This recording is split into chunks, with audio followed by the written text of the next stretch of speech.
hope you all enjoyed the lunch and had a chance to meet a lot of other tenants organizations during this slightly extended break. We're now going to go to the Vienna part of the program to learn about the Vienna housing model, which we all love and admire. So to start with, I'd like to invite Christian to speak. I'm sorry, Daniel Glaser on the MA50 to speak about the Vienna model for affordable housing. So please join us.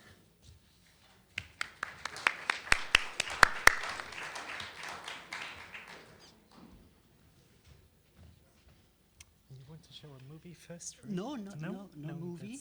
Only a PowerPoint. Only PowerPoint. PDF, The movies yeah. for later. You can make full screen. Yeah, there. Thanks a lot.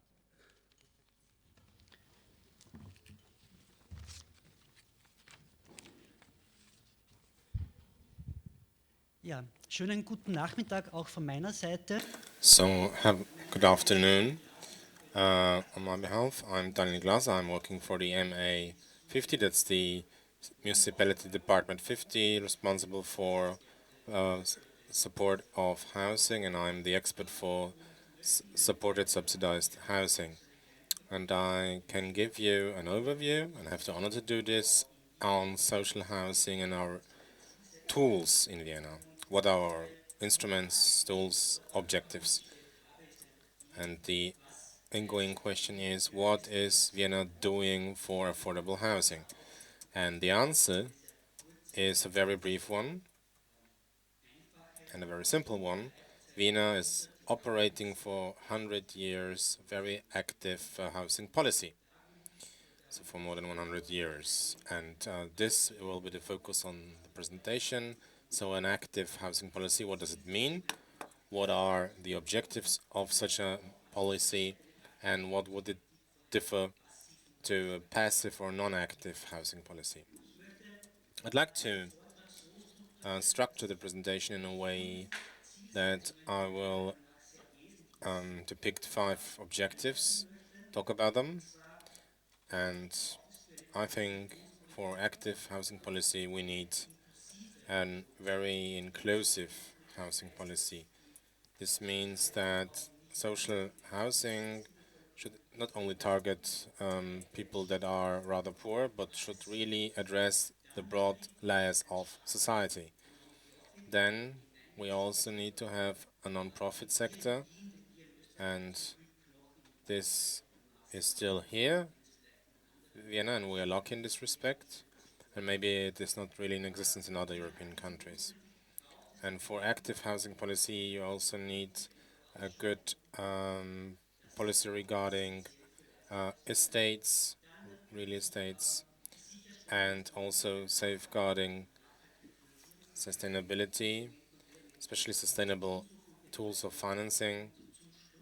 And active housing policy should also develop continuously, should also spark innovation, and out of this reason, active housing policy needs innovation and promotion of quality. But before I go into detail of the 5 objectives of active housing policy, I will give you some milestone of social housing in Vienna.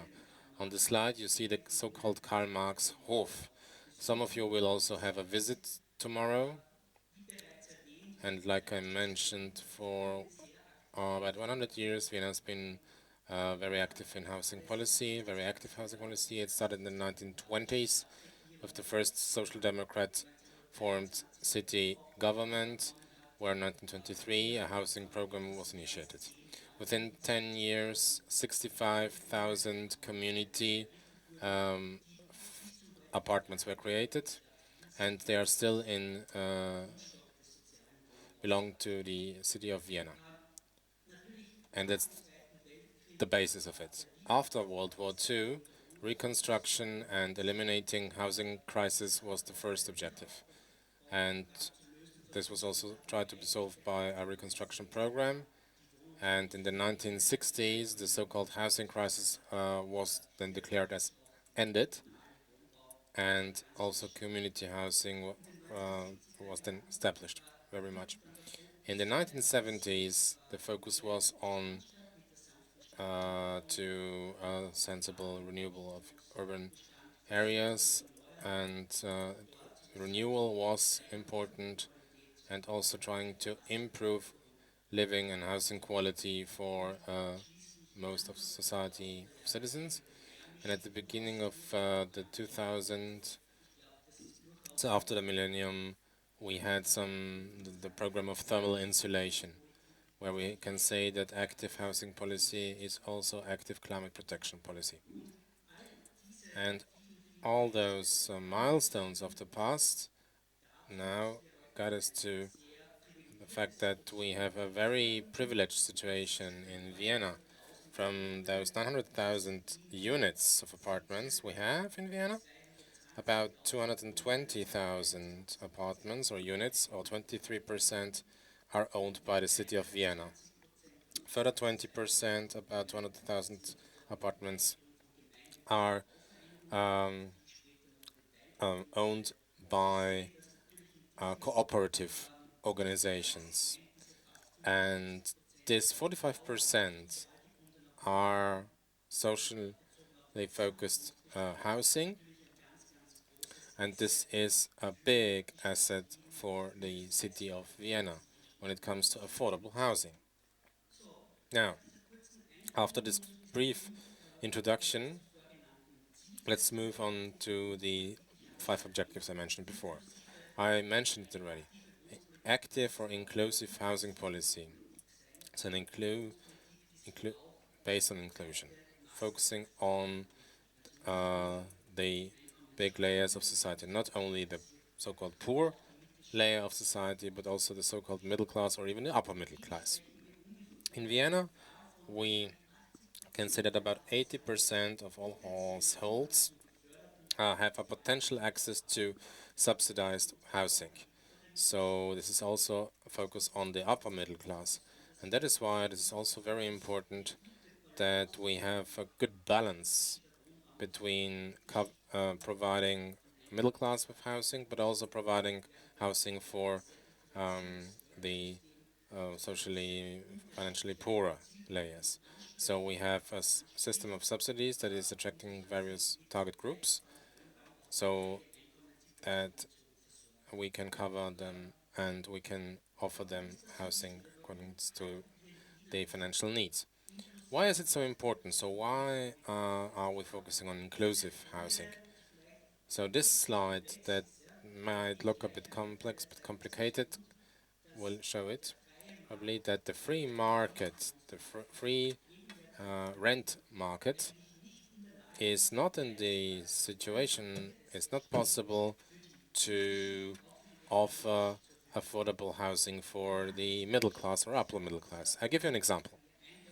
Let's say you have a one-person household of the middle class, and in Vienna, it has a netto income of about 1,300 to 2,700 euros. So that's a broad range. But given that the maximum of 30%, so 1/3 of the available net income, should be spent for housing, for rent, for utility costs, and so on, so the whole housing cost, then you can see quite quickly that the middle class income, if we deduct 1/3, we are at around housing costs from 400 to 900 euros per month for a single household. Now, if you compare this to the offer, what the free market would offer currently in Vienna, so like a 50 square meter apartment can be found for 700 euros or more, 750, 800 euros or more.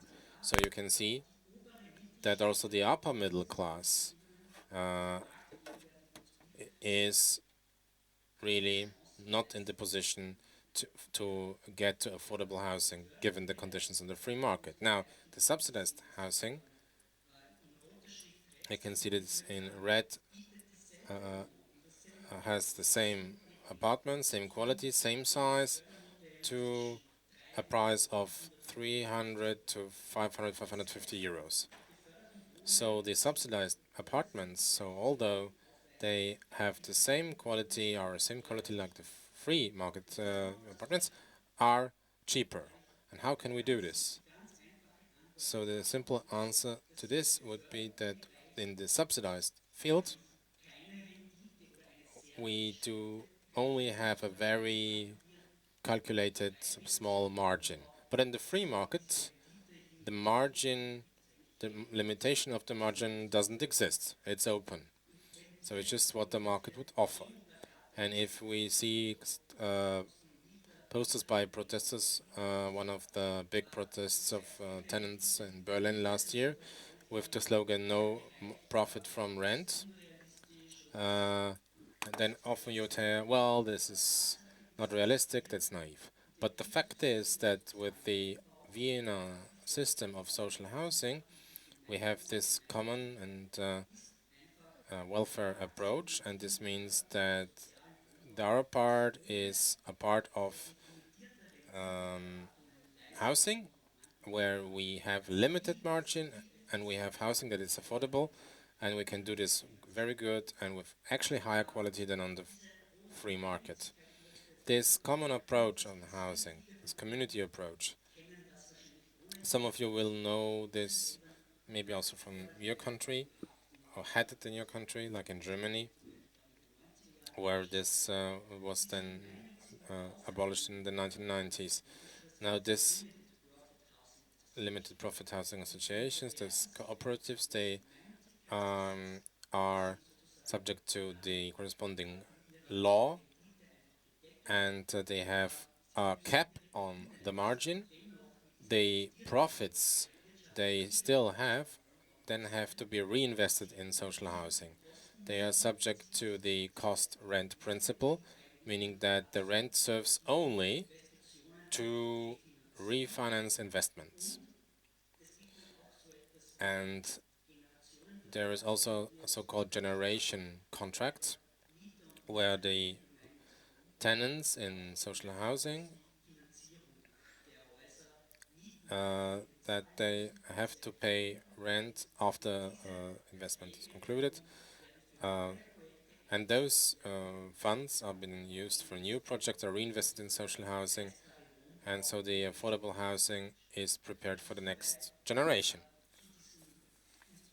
So much for the tools of limited margin regarding rents for housing and this community approach, and this is very crucial for housing in Vienna.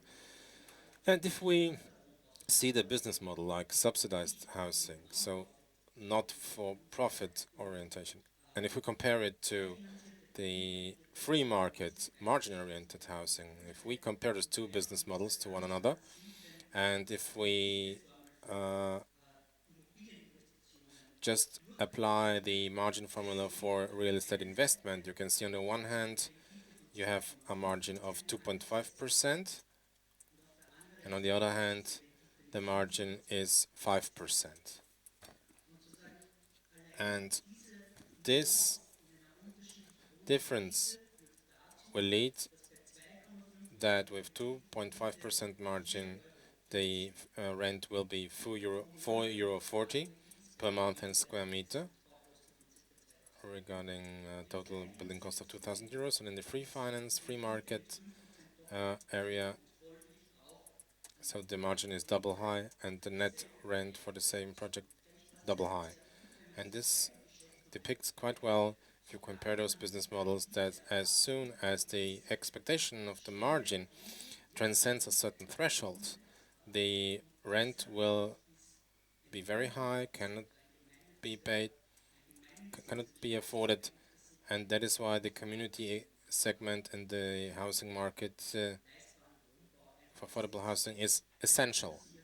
But then the consequence of not having it would be that tenants, also in the middle class and in the upper middle class, will finance with their paying rent nothing else than the margin of a free financed financial product. So we need to take that into account. Like I said at the beginning, when it comes to affordable housing, you also need to have soil or space that can be afforded. So in the long-term perspective, you need to have a proper premise or real estate policy to buy space, make it then suitable for social housing later on.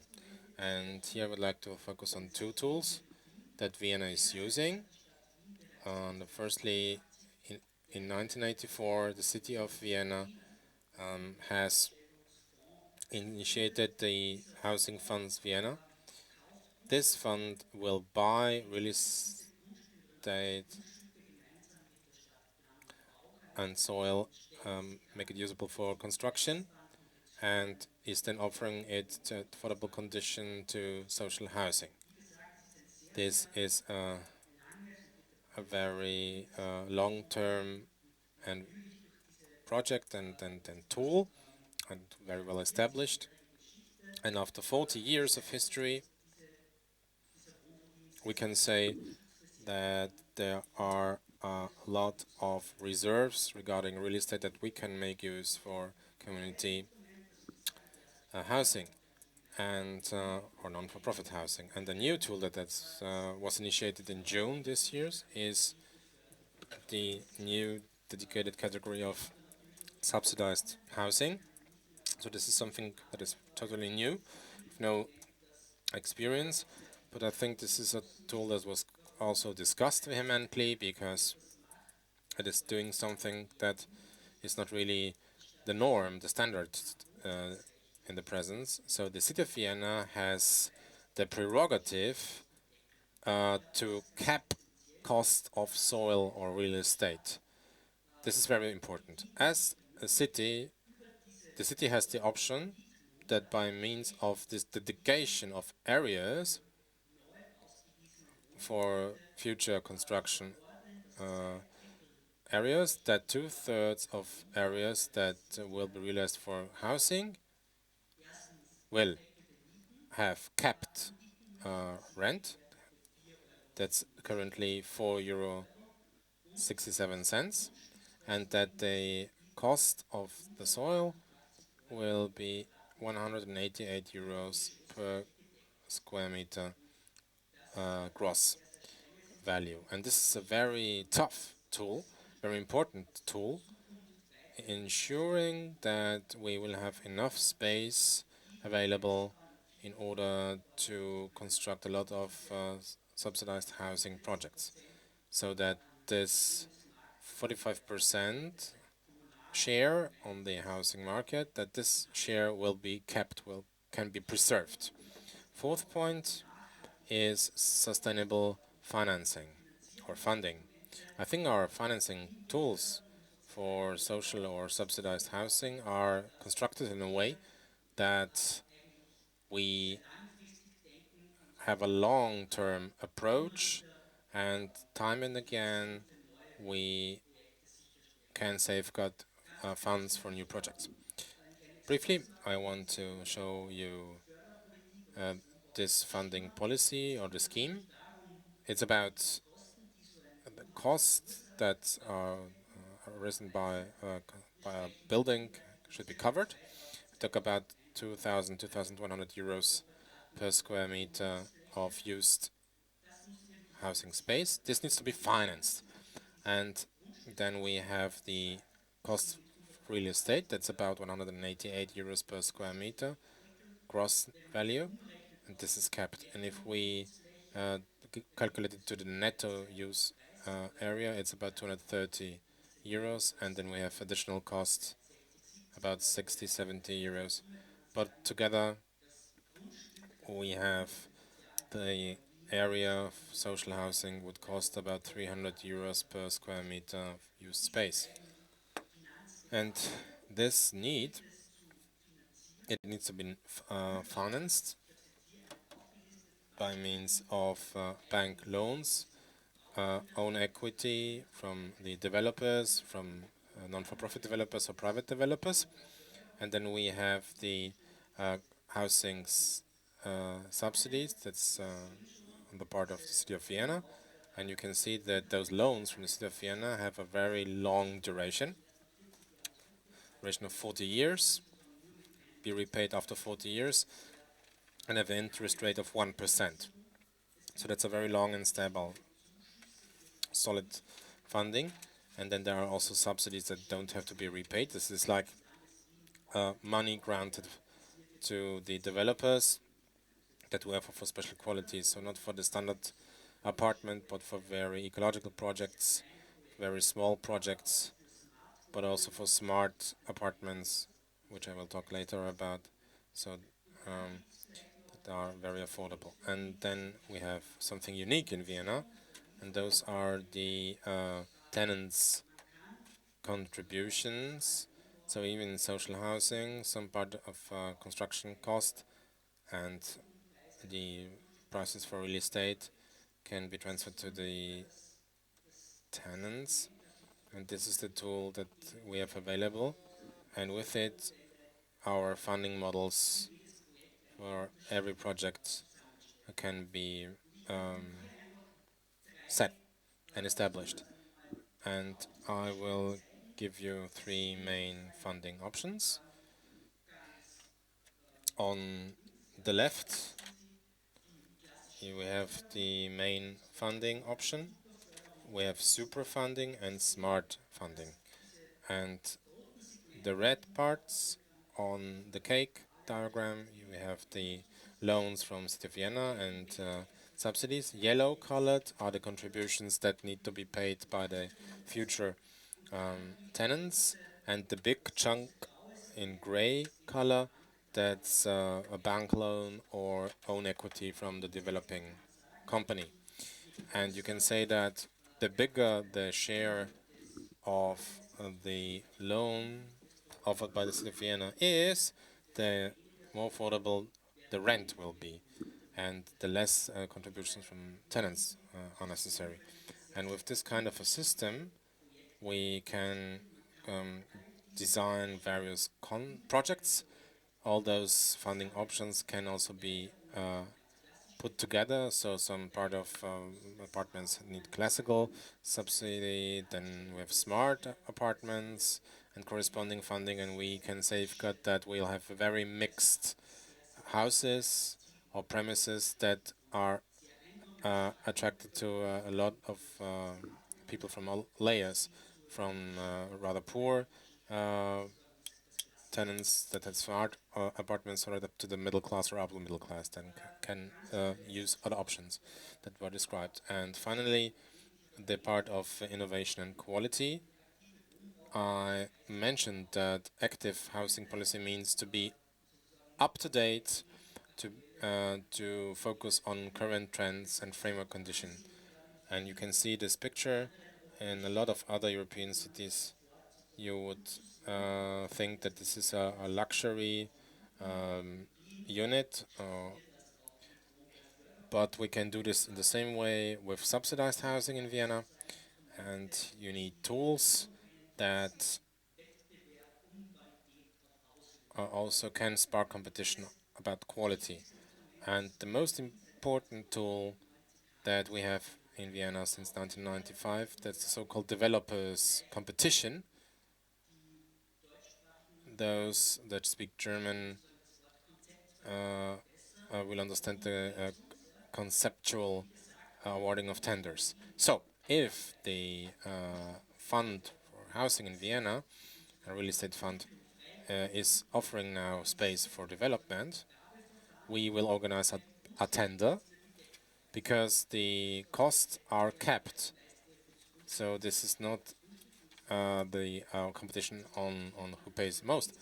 So it is rather a tender on quality. So cooperatives and for-profit developers are invited with architects to design projects for the for premise. A jury will select the project.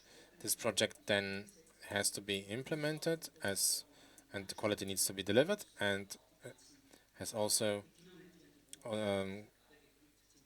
comply with all the conditions for social and subsidized housing.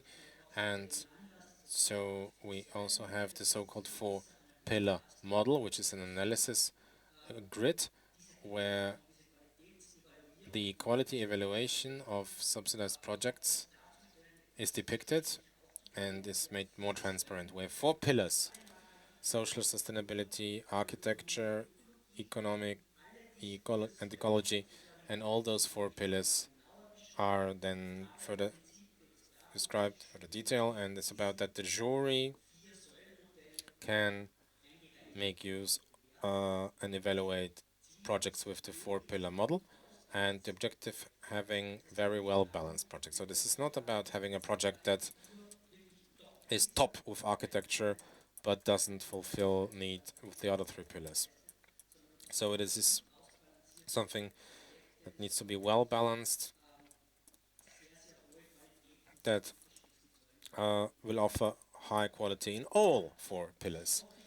So I hope I was able to do this, to do the presentation, give information in a very brief presentation. I invite you also to have a site visit in the Sonnenwend Viertel, that's the area.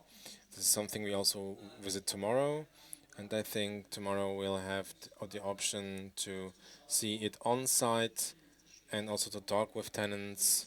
So how it is, how living and how quality of life is in such subsidized housing.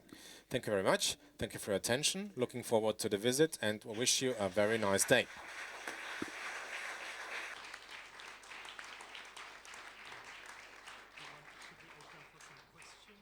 It's up to you. It's up to you, yeah? If we have time, we can also have some questions. Yeah?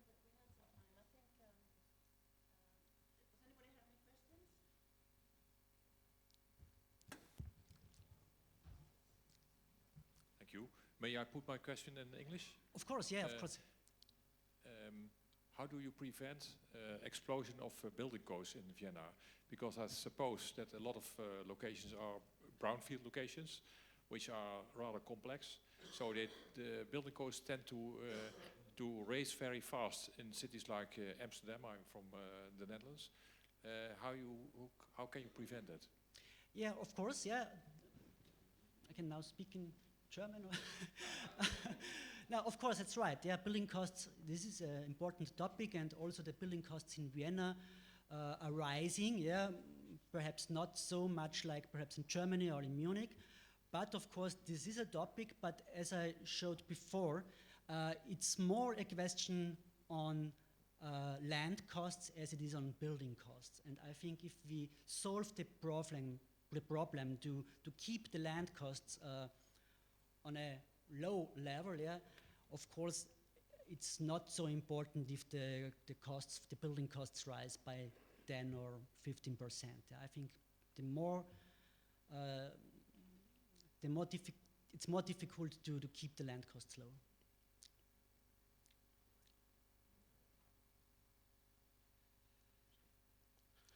Yeah, Hans Eklund, Sweden.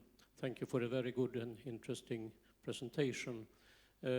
My question is, how can you use this very good system and avoid the competition rules from the European Union? It's quite heavy subsidized, so how can you avoid flying under the radar? It's an important question. I think a lot of people in Vienna caring about this topic since some years, but our approach is that of course, yeah, every private investor, every private house builder can take part in this developers competition, yeah, in our competition. They are open for all the developers all over Europe. So, but the regulations, yeah, and the cost rent principle afterwards, yeah, is so strict that most of these investors have no interest in taking part in such competitions. But of course, we have also some for-profit house builders, and of course, they sometimes take part in such competition. I think this is also good in terms of competition and higher qualities, yeah, because they are sometimes very innovative. But of course, most of them are insurances or really investors with a very, very long-term investment strategy. And so we do not exclude the private market, but our framework is not so much or not so attractive for them. Any other questions? Can you provide the slides electronically to everybody who's registered? Of course. Yeah, we will send out all the slides, and all the presentations are filmed, and they will be on YouTube as well, with English subtitles. Yeah. All right. Thank you very much for the presentation.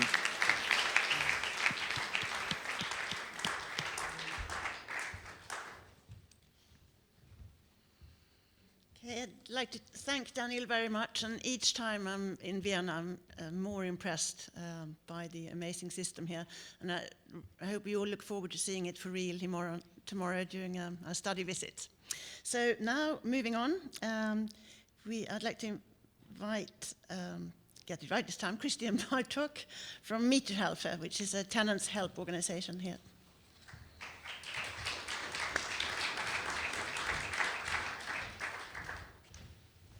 And you have the film first? Yep. So first we will watch a film here. Das ist Marianne Wolf. Sie besucht die Mieterhilfe, um ihren neuen Mietvertrag prüfen zu lassen. Ich habe hier einen Mietvertrag, den würde ich gerne von Ihnen überprüfen lassen. Da sind Sie bei mir genau richtig. Ich würde vorschlagen, wir schauen es uns näher an im Beratungszimmer. Gerne. Der Bonus für alle Wiener und Wienerinnen ist jedenfalls das kostenlose Beratungsangebot im Wohnrecht. Und wir haben uns das vor einiger Zeit angesehen, im deutschsprachigen Raum ist das einzigartig. Und was können Sie mir zu diesem Vertrag sagen? Sie werden offensichtlich einen Hauptmietvertrag abschließen, beginnend mit 1.6. und zwar auf unbefristete Dauer. Das ist schon einmal ein großer Vorteil. Also das Beratungsangebot, das wir hier anbieten, reicht natürlich von der Überprüfung des Mietvertrages eine ganz wesentliche Sache, denn das ist die Grundlage, die Basis zwischen Mieter und Vermieter, bis hin zu Fragen, ist meine Miete richtig, oder aber auch zu allgemeinen Fragen, wie kann ich meine Wohnung weitergeben, beziehungsweise wie muss ich sie dann wieder zurückgeben.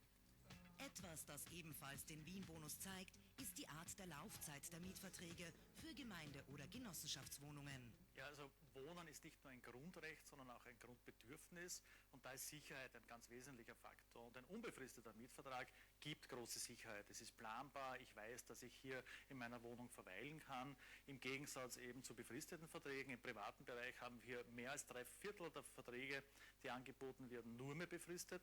Die Stadt Wien ist einen anderen Weg gegangen, nämlich sich schon vor langer Zeit entschieden, hier nur unbefristete Verträge anzubieten, und das ist der wesentliche Vorteil für alle Wiener und Wienerinnen in dieser Stadt.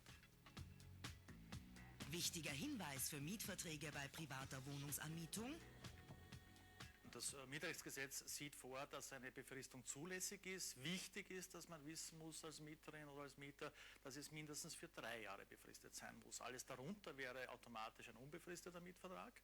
Und ganz wichtig ist es, wenn man schon einen befristeten Vertrag hat, auch darauf zu achten, dass der Vermieter den 25-prozentigen Abschlag berücksichtigt hat. Vor allem steht in Wien eines an oberster Stelle: leistbares Wohnen. Neben einem Gesetz, einem Wohnrechtsgesetz, wo Mieten geregelt sind, ist der nächste wesentliche Faktor in Wien natürlich das Angebot, das der kommunale Wohnbau anbietet. Genossenschaftswohnungen, geförderte Wohnungen und Gemeindewohnungen sind immerhin 2/3 aller Wiener und Wienerinnen ein Zuhause. Und das regelt neben dem auch natürlich sehr stark auch den Markt und das Angebot. Denn das Gegengewicht zum Privaten ist hier sehr wichtig, dass Wohnen auch in dieser Stadt leistbar bleibt. So ist Privatisierung des Wohnbaus in der Stadt Wien kein Thema. Man kann hier definitiv sagen, wenn man sich in Europa umsieht, dass Wien den richtigen Weg über Jahrzehnte gegangen ist, nämlich hier auf den geförderten Wohnbau und den kommunalen Wohnbau weiterzusetzen und nicht zu privatisieren. Und wenn man sich die Städte anschaut wie Berlin, München, Stuttgart, Hamburg, sieht man ja, wozu das führt, wenn man privatisiert. Der Wohnungsmarkt wird knapp, Wohnen wird zu einem Handelsgut wie alles andere und somit teuer.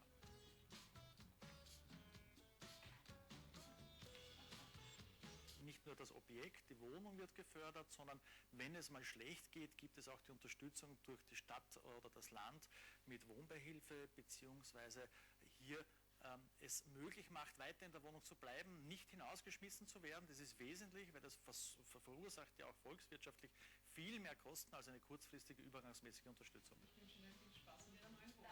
Zum Schluss gibt's noch ein paar Tipps vom Leiter der Mieterhilfe. Also im Idealfall lässt man den Mietvertrag bei uns vor Unterzeichnung überprüfen, denn das Wissen um seine Rechte als Mieter oder Mieterin ist hier ganz wichtig. Es gibt einige Fallen, die immer wieder auftreten, zu wissen, was ist denn hier gültig und was nicht. Und wir bieten auch Mustermietverträge auf unserer Homepage an, wo jeder selbst vergleichen kann. Seit Juni 2015 gibt es auch bei der Vergabe von Wohnungen den Wien-Bonus. Mehr dazu im nächsten Beitrag zum Thema Wohnen, Wien-Bonus.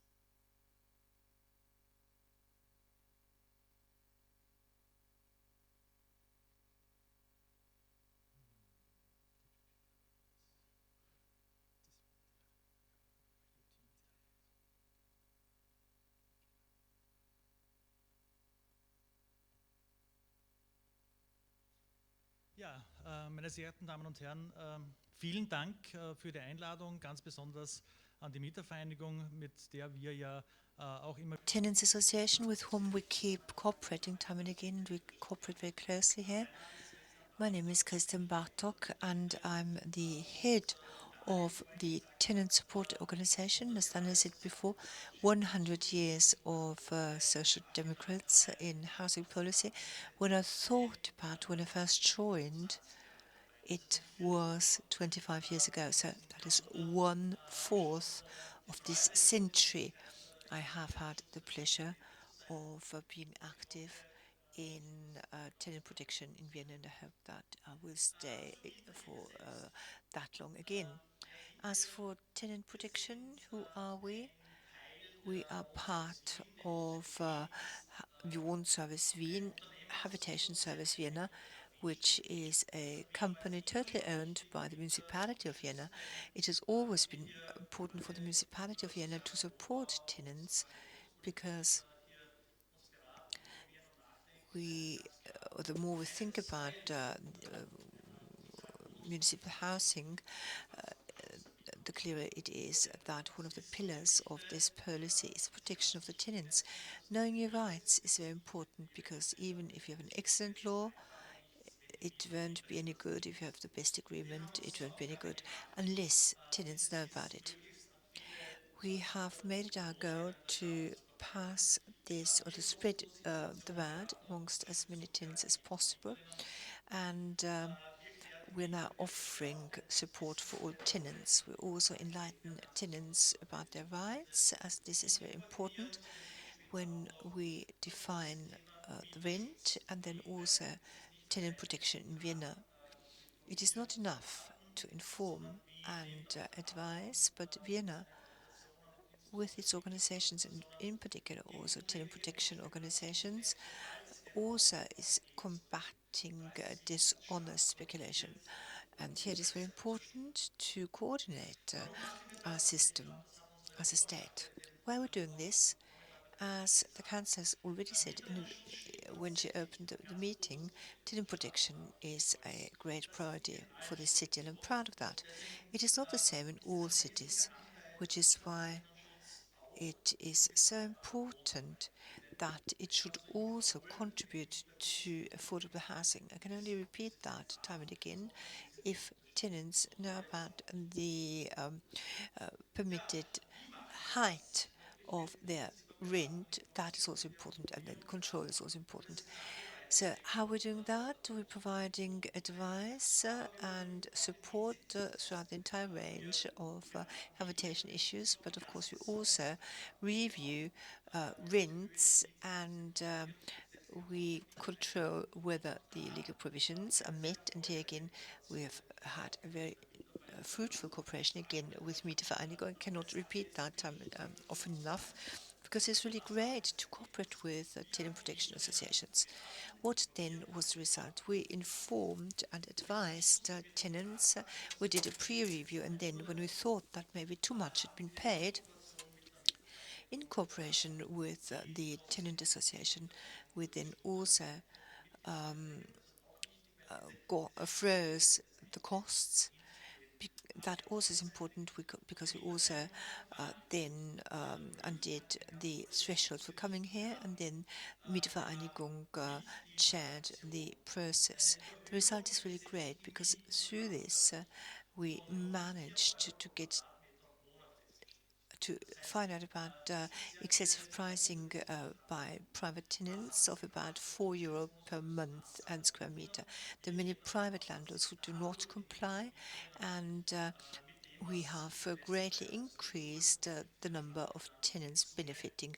So in total, just from this campaign, our tenants have saved €1 million, which is a lot of money, and it is our mission to save that money for the tenants because it is theirs, not the landlords. Reviews of lease agreements are also another thing we're doing.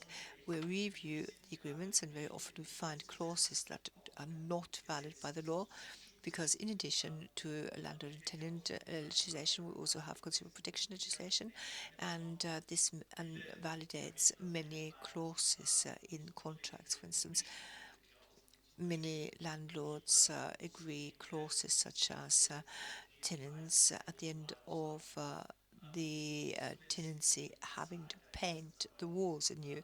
This is not valid, not admissible, because the tenant pays money for using the flat, which then also brings about a certain wear and tear.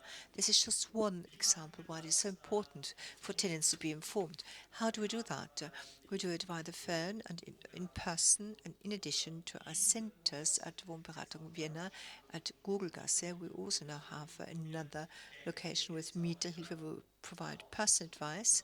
Next door, we also have the headquarters of Wiener Wohnung, which is the management of municipal flats, but we also then have a flying team going directly to people in need and organizing tenant assemblies on site and holding them as well, providing information. Meanwhile, we also get lots of inquiries by mail and we also have Facebook and internet in order to provide and offer new service tools.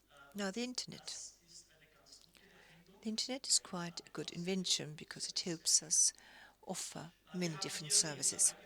In addition to general information about landlord and tenancy legislation, we also have a tenancy legislation, ABC, and some tools that will help us save money for the tenants. We have a rent calculator where we can just put in the rent and review whether that is adequate.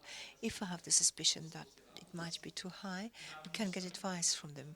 We then have also sample agreements which are friendly for the tenants but also fair to the landlords and comply with the law. And we also have the latest information, such as now a mobile tour.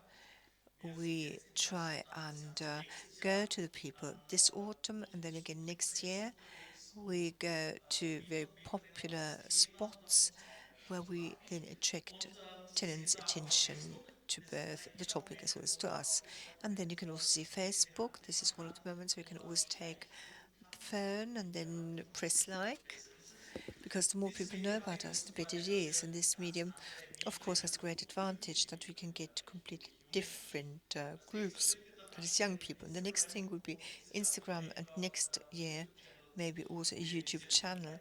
We can also then go on in this direction. We want to make this as popular and well known as possible, and also talk about the rights of tenants and get them to get help. What might also be interesting is how many people come in. Last year it was about 8,000 that came and visited us at Mieterhilfe in Vienna. There's a strong trend that we increase. This year again we have another plus of 10 or even 20%. All in all, we have 67,000 client contacts, which is 270 informative talks a day, via the phone, via mail, Facebook, and all the other channels there are. And that alone with 19 staff members we have. Even so, some might still work part-time. So in truth, we do have 14 full-time staff, including the administration and the lawyers we employ. They all are passionate about tenant protection, and we all work along the same direction. So that means that if we have 70,000 tenants a year, and that we have advised more than 570,000 tenants ever since we were founded, and based on the figures Daniel has presented, it means that we have already advised 3/4 of all tenants in Vienna. It is, of course, our objective to inform 100%, and then we start anew. One important topic, our task is not just to inform, but then also to represent tenant protection in Vienna. This is very important because for some time now, the municipality has been trying to bundle all the forces. What does that mean? We have Mieterhilfe, then we have Municipal Department 50, and that is the mediation center running various processes. Then we also have the building police, and we have MA25 producing reports on useful surfaces and rents, and all these forces must be coordinated and bundled. We must make sure that all of this works, and therefore we also need to network and cooperate with the tenant protection associations efficiently, and this luckily also happens. We approach projects, and then together we coordinate our actions. So one example, Radetzky Straße 3rd district, there we had a house where an investor thought that it was no use to wait until all the tenants would have moved out, and he put a lot of pressure on them. He had an empty upper floor, and what did he do? He started tearing off the roof and the top level as well, and he just put in a flat bitumen ceiling. That, of course, causes fear and anguish amongst tenants. Together with Mietervereinigung, we showed them that this was not the way to do it, and we went to court. Mietervereinigung then sued, and there was a first success, the first district court saying that the roof had to be rebuilt. And what was important about this decision was that it is characteristic of a house to have a roof. So you can see that if we have competence, specialist know-how, and if you couple that with the possibilities of the municipality, many things are possible. We're taking an active approach, as I've mentioned, and once we learn that there could be a house with problems, even though we don't have many, we have about 30 to 35 houses in Vienna, which we have under observation, and we don't say that this is speculation, but we're saying these are houses with a particular need. And these are houses we love to visit. We provide active information to tenants, and as soon as something happens, they need to contact us. What is also important is that tenants at the house are then also networked, because having a good community of tenants, it is a good basis to resist pressure and dishonest measures taken by the owners. Then, 2 to 3 times a year, we also have control meetings where we think about various topics and think about what might come up next, and then also find additional information on topics that are relevant for client protection. That would be deposit, new legislation, and then also we try to add our expert knowledge. Then I would also like to show you a best practice example that is very current. We will also then say more about that in the days to come. This is the 14th district, and you can see a house, as we luckily don't have many in Vienna, but there are some. We have between 30 to 35 houses I've mentioned, where the general state is poor, where we're having a strong pressure on the tenants to then move out, and where landlords have long forgotten about their duties. To the left, in the back, you can see a couple of posters or transparencies, which you might know from other buildings in other cities. We don't have many in Vienna, but here we did have squatters for a couple of days, and that just took a couple of days before it was ended, maybe the owner had also then favored them because they wanted to put additional pressure on the tenants. We then went to see the tenants, tried to relieve a bit of the pressure, and as you can see in this picture, after we had visited them and taken over the coordination, one thing was clear for the investor. After tenants had been informed about their rights, in the beginning the investor put up resistance, but then we did tenant assemblies on site. We networked the tenants, and that is what I mentioned earlier. It is not just important to have support, but also mutual trust, as also applies to us. We also need to then earn trust, even though we are a free service. So many people are very skeptical in such situations. What else did we do? We got all the authorities involved, including the construction authority, that then also imposed immediate obligatory measures for emergency measures. And then we also contacted the media because that also is a possibility to make investors think. Once we had gone to am Schauplatz on ORF, showing what investors were doing and putting pressure on the tenants. The investors had a rethink. Suddenly, they started, and we then also supported tenants in these negotiations. So how would things go on? They first wanted to see what the project would look like. So it has already been demolished, and this is what it will look like. Through advice and support, the tenants for the time of the construction get an equal quality flat at the same costs. The landlord then pays the relocation costs twice. Why twice? Because tenants can go back to the flats. They are not just moved elsewhere, but they can then go back to where they had been living, sometimes even for decades, getting an equal quality flat where they'd also been very much involved and pick the equipment. The flat even has a kitchen and everything that goes with modern standards. And the contracts were reviewed by us. And the best thing is that the pressure was so high that the landlord gave them very good conditions. Subject to the size of the flat, they pay between 200 and 500 euro, which means that this is the main rent, the running costs, and value-added tax. And what is also good is that they can go back to where they had grown up, had been living for 20 years, and that also is a very important share of protecting tenants in order to prevent gentrification in cities.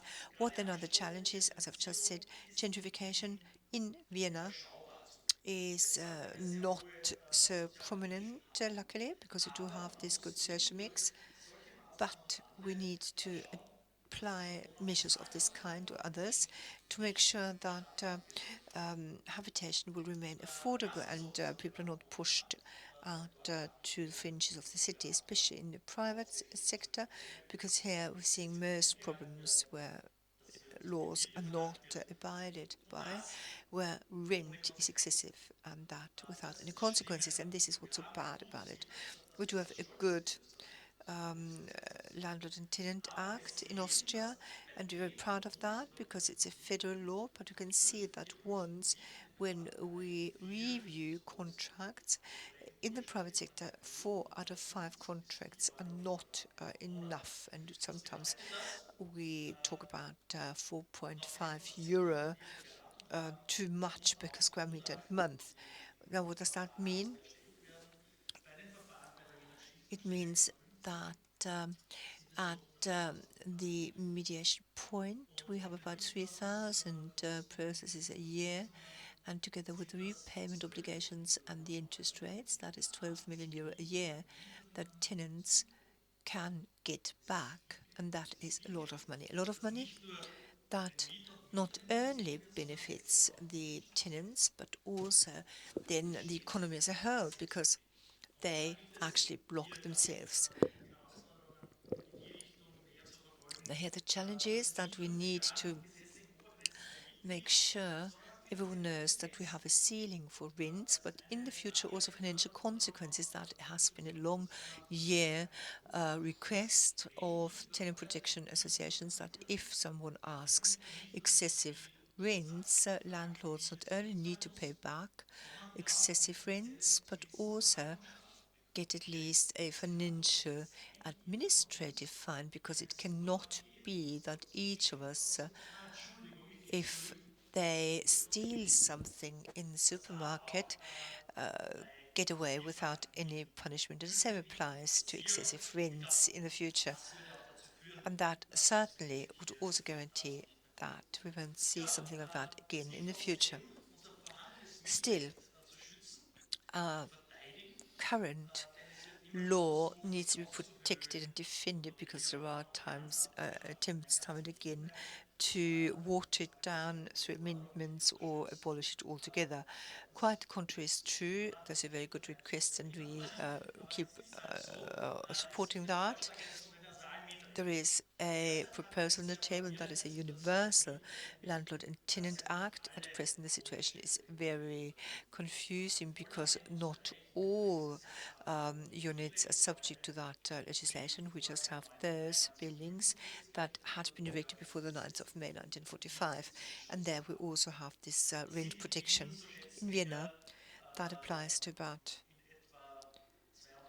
220, 230,000 flats, which is not nothing, but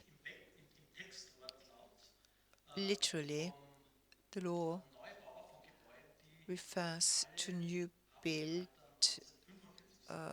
as to all buildings built after 1945. So everything else built after 1945 is new build. Now, the proposal is that we need to rethink it and make sure that once a building is 20 years old, you can assume that it is refinanced. Therefore, the law would also be clear.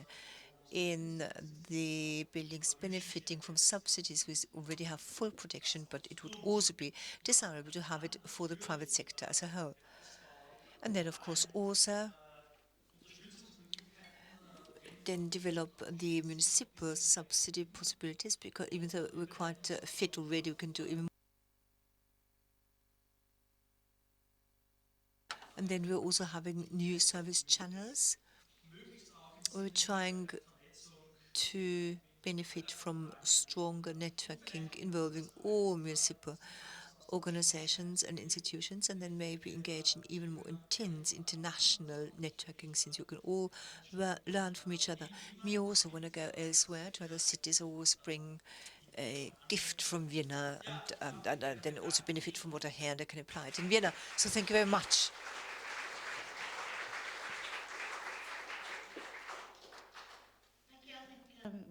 Ready for some questions?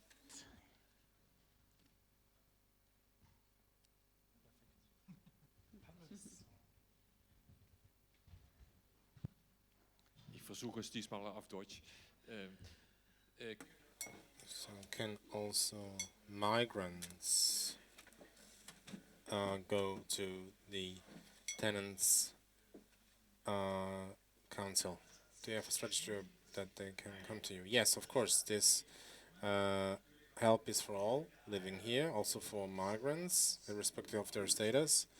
So whether they are asylum seekers or whether they are entitled to asylum. And we unofficially, but some of our employees speak English. We do not offer it officially, but we can do this also in Serbian language and Croatian and Turkish language.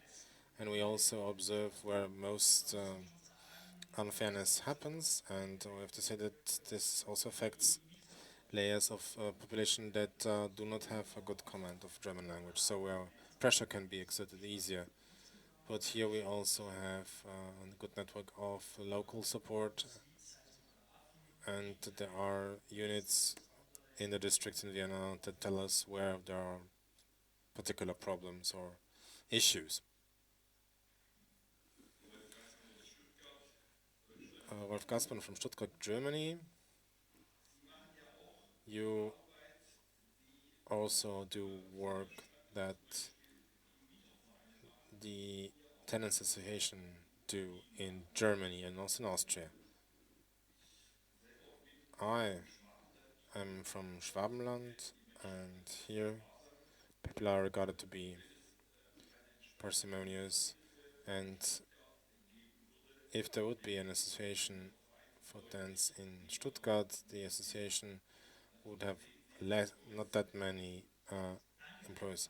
How do you see the competition? Well, thank you. I think I mentioned it in the presentation, but well, no is the clear answer.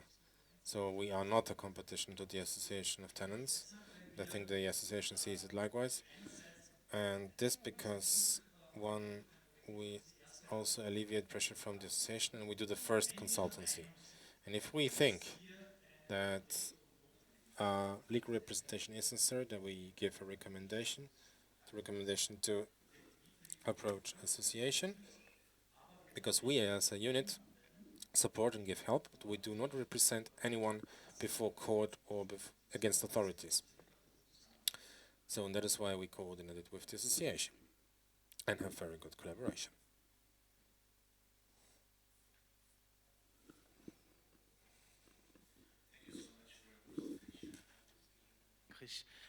What's your basic opinion about subsidized rents?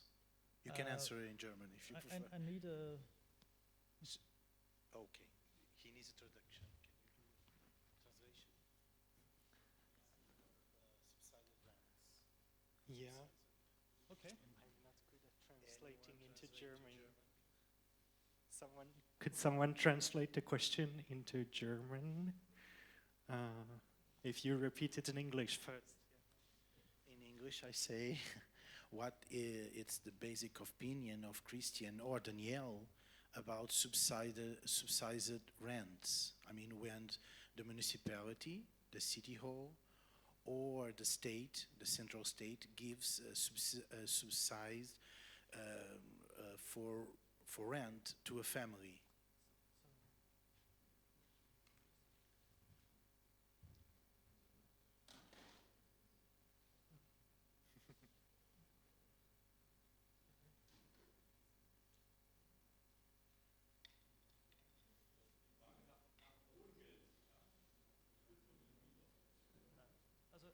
Problem ist, dass das Kraftwerk funktioniert nicht, deswegen weiß ich nicht. Also Wohngeld.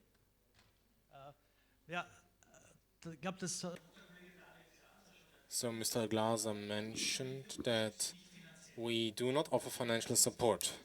We give information, we give consultation, but we do not give funding, no financial support. But there is support from the city of Vienna to the tenants. So for us, we have the help for individuals, and if the income is not high enough, the person can file an application to the city of Vienna to receive housing support, financial support, and this affects everyone, irrespective whether it's community housing or private housing. But with community housing, we do not have to worry that the rent is too high, because there is a cap.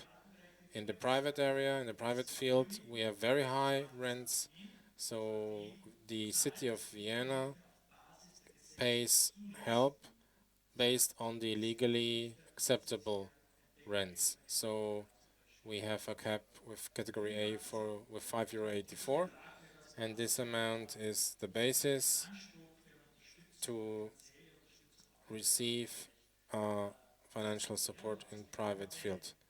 But we want to support the tenants, and we don't want to support increasing prices of rent.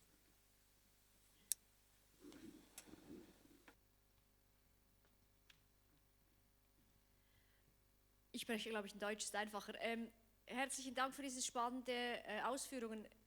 Alle schauen ja nach Wien, aber die Frage ist, was passiert an der Wiener Stadtgrenze? Also meine Frage ist, gibt es in Österreich andere Kommunen, die ein ähnliches Modell haben?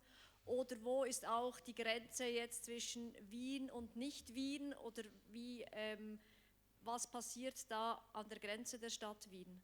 Ja, gute Frage. Also wir haben den Auftrag von der Stadt Wien für die Wiener und Wienerinnen zu beraten.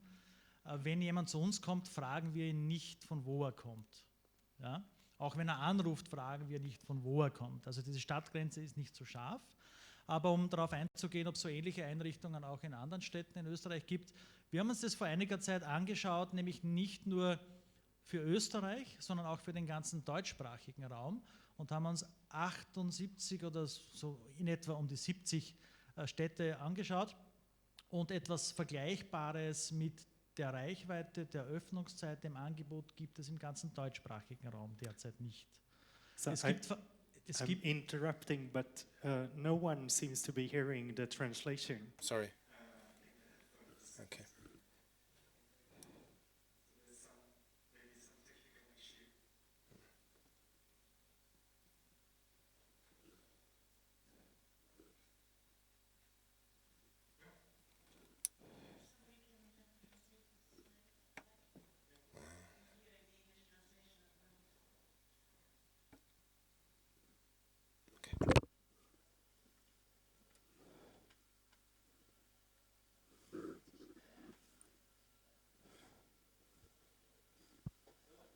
Ich habe geredet.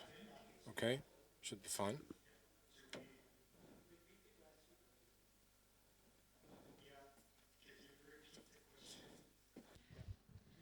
Ja, ich wiederhole gerne die Frage. Das war ein sehr spannend. So this were quite interesting information on Vienna. But what is happening outside of the city? So in the communities around Vienna, are there other questions in Austria where something similar is in existence? In Austria, for instance. So it is not something that's being exported, but we have the assignment from the city of Vienna to offer and extend our offer to all people living in Vienna, but we do not ask anyone whether he's from Lower Austria or another federal province, or irrespective if the person contacts us personally or by telephone.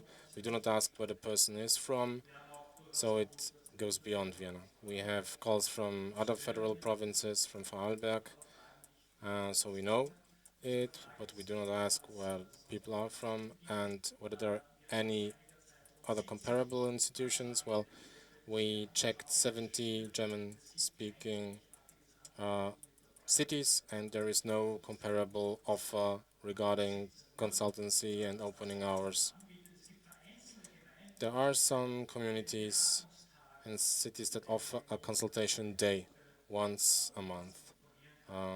For instance, in Eisenstadt, in Burgenland, in Austria, there is a half-day a lawyer available for half a day who gives some consultancy, but not to the extent we offer it, and I can only recommend it for other cities to do this, because I have to say that the knowledge of tenants about their rights is money, because the best law is not sufficient when it's not known by tenants.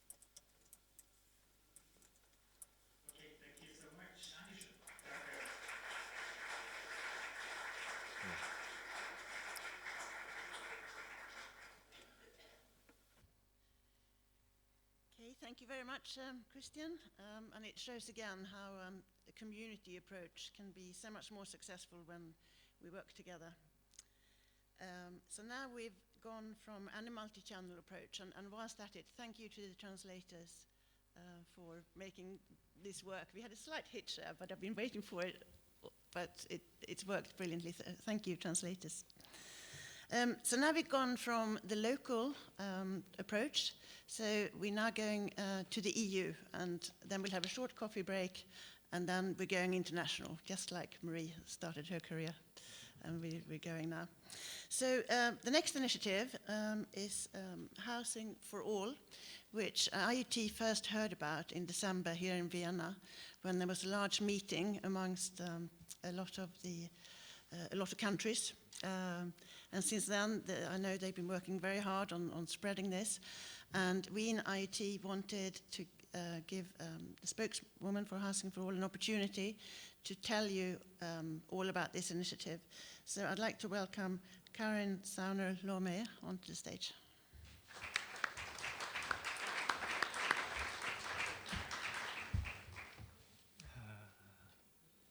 This one.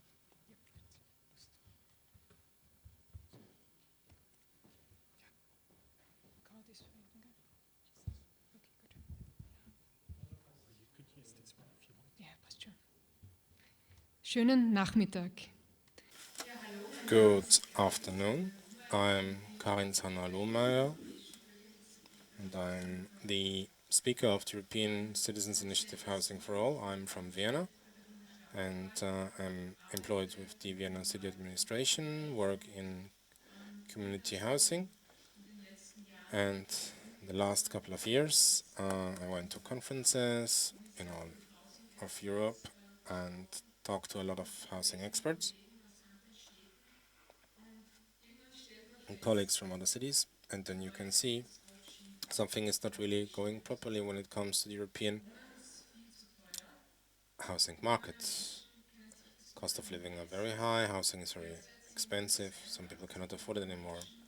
Now 82 million people are overburdened by the cost, so as many people as Germany has citizens or inhabitants, and you do not have the adequate quantity of affordable housing units, so that professions have moved out of cities because they cannot afford it anymore, like firefighters, nurses, bus drivers, so people that keep our city running actually. And what we also expect is the low interest period, and this means that a lot of money is being put into real estate. And we can say that real estate is the parking lot of wealth, and this means that a lot of prices have risen, especially when it comes to rents, and this is being further and further pushed. There's no end near, and then you see the consequence of the situation, meaning that homelessness is on the rise in Europe, and this is actually a shame for Europe. In Germany alone, we have 860,000 persons that live on the street. In Spain, every day, 177 households are being foreclosed. Evictions take place, and it's estimated that more people live on the street in Spain than Vienna has inhabitants. And then we have Airbnb incorporated, and these platforms lead to scarcity of housing in especially cities, so there we have to act. So why are we here? It's not adequately invested into public and community housing. We see that investments since 2008 have declined by 50%. Also, the EU task force calculated that there is a lack of 57 billion euros every year that should be invested into social or community housing. 2 days ago, I was in Brussels, the presentation of this great report, State of Housing in the European Union 2019, and also here there's a clear demand that we need clearly more investment urgently into social and affordable housing, and experts say, scientists say that it is very, very urgent. It's about time. And also this Miss Delany Farah, that is also very much supporting our initiative, says clearly that housing is a big business, a big business rather than a human right. Who is affected? Affected that are not so wealthy, like, for instance, single parents, young families, students, commuters, and older people. Those social groups, those are people, for them it's very hard to find an apartment. This is some advertisement by us. Well, clearly, as an initiative, we also want to be a bit more crispy. So, like the slogan in this case, my home is not a cash cow. Now, fact is, and we know all here in the room, that this free-flowing capital market will never sufficiently cover the public with affordable housing. That is why housing is a political task. It has to be a provision of existence. It's quite clear. And we also know that this is also a matter of the member states, but the European Union creating the framework and member states are influencing it and also limiting framework. So regarding the European subsidy law and fiscal legislation. So what do we demand? Housing for All demands the EU legislator to improve legal and financial framework so that we will have more affordable public and social housing in Europe. And what is this citizens' initiative? EBI. This is an official instrument of the European Union so that citizens can come together around the topic and can suggest or demand improvement in legislation to the EU legislators. Now we have about time to the 18th of March 2020 that we have to collect 1 million signatures, at least 6 member states. We need to have a minimum amount of signatures. And then the European legislator, meaning the EU Commission, to tackle our demands, engage upon it, and also has to issue an official answer and a communication. We have the right to table our demands at the European Union Parliament. All can sign the initiative, all European citizens that are eligible to vote for EU Parliament, and here we have the minimum amounts or thresholds of signatures. So in 7 countries we need to reach the minimum amount. For instance, Germany 72,000 signatures, France 55,500. So it is quite a task. Who are we? Because we talk about the we so often. So we are citizens of Europe. We are a committee of citizens. So it's 7 people from 7 member states. Officially we are a lot more.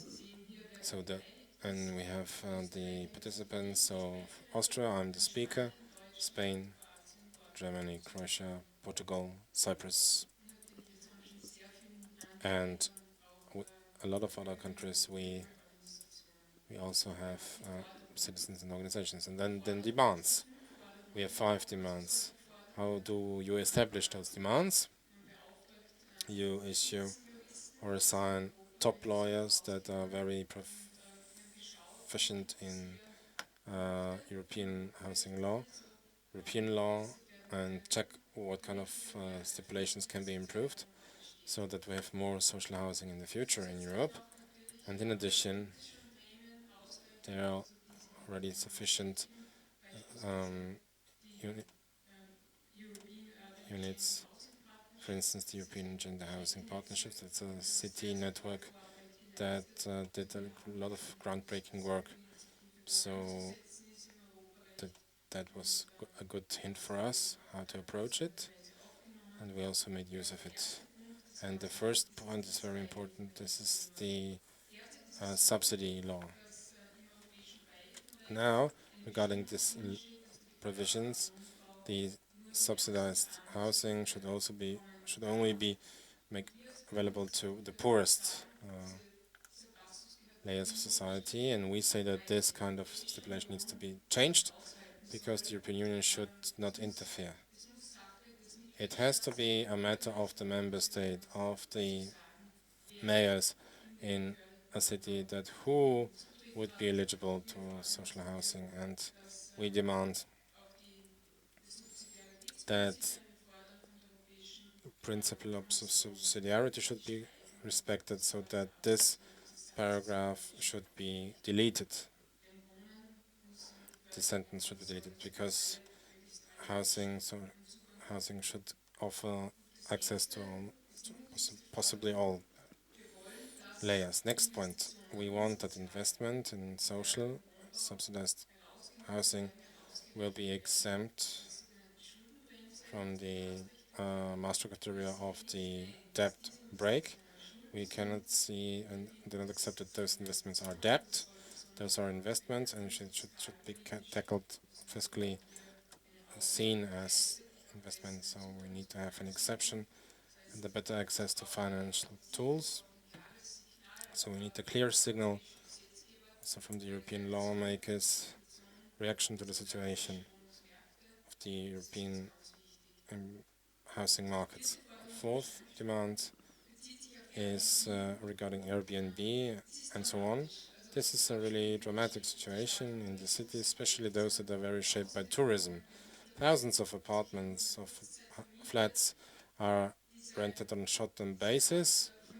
This kind of rental is taking away the identity, the flair of cities, so that we have ghost cities.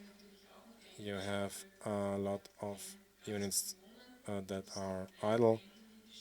There is no space for people. The people need to commute more and more. This is very problematic, and we believe that a European-wide problem leads also a Europe-wide answer.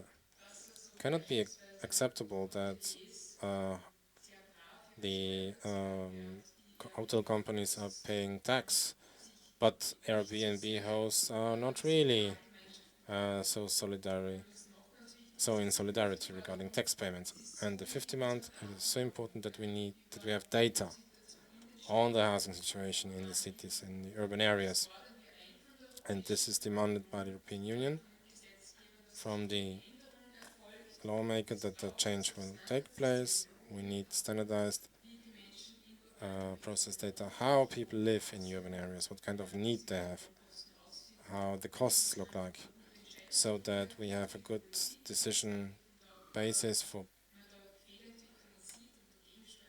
policy and so that we can do something against it. And then the most important thing, how can you support us? So dear citizens of the EU in this room, you do not get a coffee if you do not sign. No joke. So this is really important. We need so many signatures. We are a citizen initiative only. So please sign the initiative. Please talk to other people. Talk to your friends. Share it on Facebook, on Instagram, and so on. We are on every platform. We make a heck of an effort. And it is so important that we fight for social housing in Europe, so that we are solidarily putting things together, fight together. And about the initiative, this is about much more than just collecting signatures. It's about humanity, decency. It's about the future of Europe, and it's about a human right. And for this, we need to live solidarity. Thank you.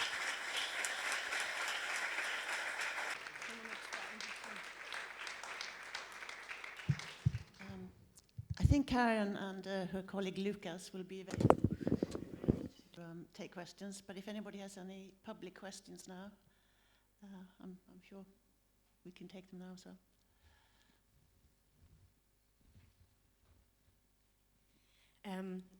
Bibke Werner aus Deutschland, Berlin. Bibke Werner from Germany, Berlin. Dear Karin, I've got one question.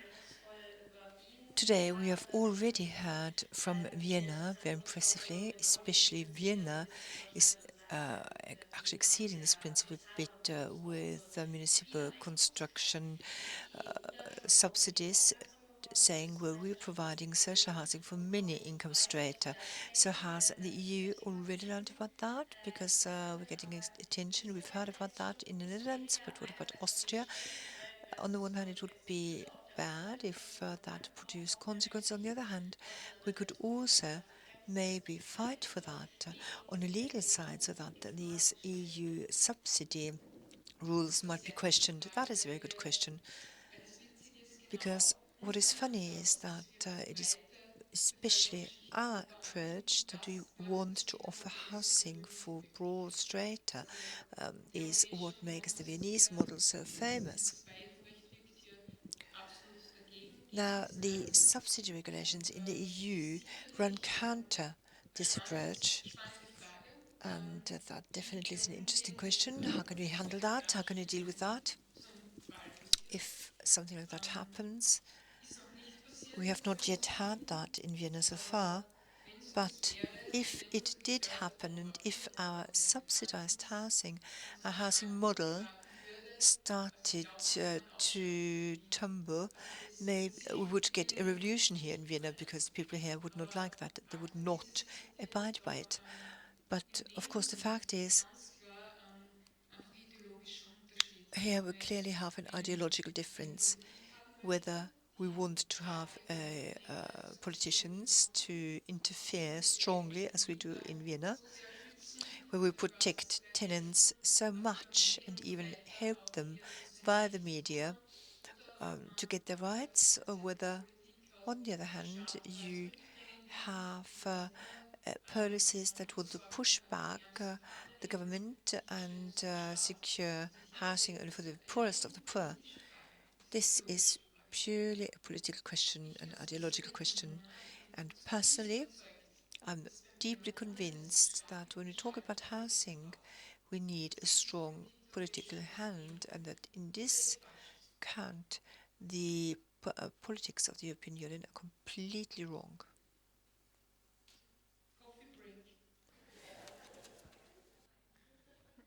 Okay, thank you.